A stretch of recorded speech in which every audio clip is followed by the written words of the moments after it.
Once upon a time, we had a common creed, thou shalt not. And we knew when things were wrong because they were wrong. We had an absolute standard. It was self-evident that God is there and he is not silent.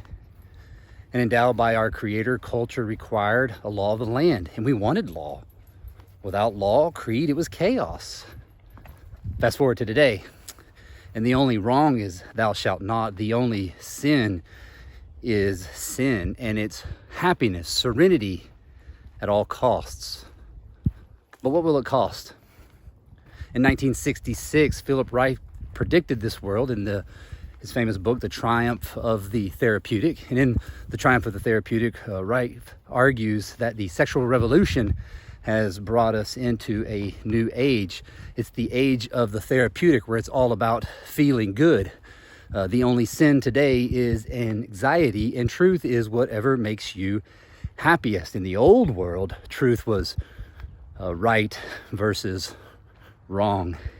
In this new world, this new age, truth is whatever makes you feel good. And it's your truth, and you have your truth, and I have my truth, because what makes you feel good might not do it for me. And so I have my own truth, but it's all true except for the truth that it isn't. Today, personal happiness makes right. And I'll prove it with one of the hallmarks of the sexual revolution. An expectant mother loses her child because of the carelessness of another. And what is that person charged with? Involuntary manslaughter. And all is right in the world. All is as it should be. But another expectant mother takes the life of her child because of the carelessness she had with another one night. And is she charged with anything? Yes, bravery. And what's the difference? Serenity. For the first mother, the hope of motherhood was her pleasure. The expectant baby was her truth because it was her delight, her pleasure. It felt right to her, so it was life, and therefore involuntary manslaughter. Yet for the other expectant mother, the child was not her pleasure, but her anxiety. And so therefore it's not her truth, only a fetus, and the life can be taken. It's anti-culture. It's chaos. We're forced to believe two competing truth claims, life and not life, fiat, just like that, because of feeling. And this isn't our world, this isn't the Christian world, although this world has affected the church. I mean, think about it. Where is the creeds gone, the ancient creeds of the church? Where is the Athanasius Creed? Where is our historical faith, the Nicene Creed, the Heidelberg Catechism, Belgic, Westminster Standards? Where has our ancient faith gone?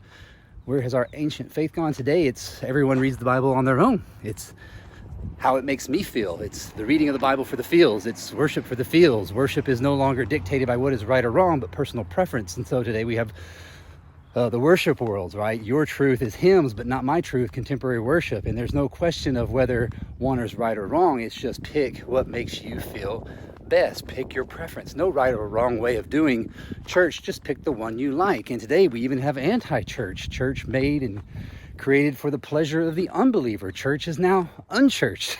It's anti-church, just like anti-culture.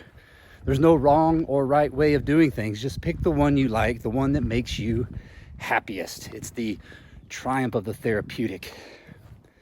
But Christianity in its purest form cannot exist here. Why? Because God is holy. And the law of God, the truth of God is there. And we live in a world that is true. We cannot forsake the truth because God is holy. God is holy, and it is a terrible thing to fall into the hands of a holy God. And I think that's a creed we can all live by.